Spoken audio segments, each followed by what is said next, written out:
One of the strategies as far as advising and getting the students in the correct major, because a lot of the students do change their major. They take that first class, or they realize that they thought they wanted to be a nurse, but then they realize they have to work with blood, and they don't have an aversion to blood.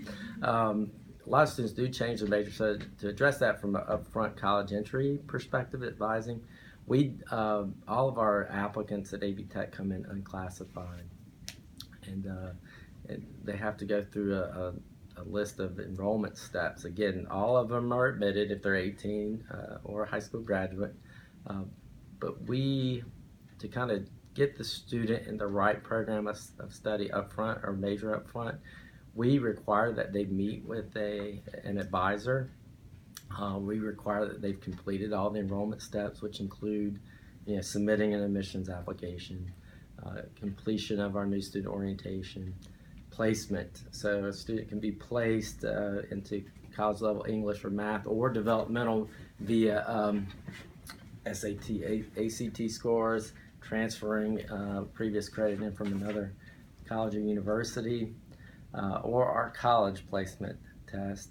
So students have to do that, and then they meet with an advisor and to talk about their major. If that student and advisor are convinced to a certain level that that's the right path for that student, then we'll put them in that program of study.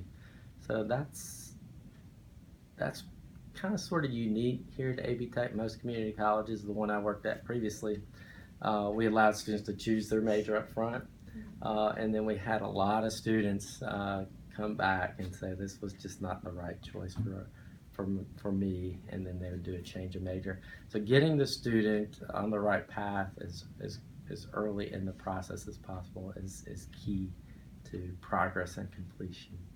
What do those conversations look like with a student, with an advisor? That's a great question. I've often asked that same question myself. We do allow the student on the application. We have a list of all our programs on the application. We put program of interest on the application, so we sort of kind of know what the student's interested. So I see you're interested in accounting as a possibility. Do you want to do an Associate of Applied Science degree in accounting, a 2-year degree, and go to work? Or do you want to, transfer to a 4-year and get a bachelor's degree in accounting? So that's the big first question.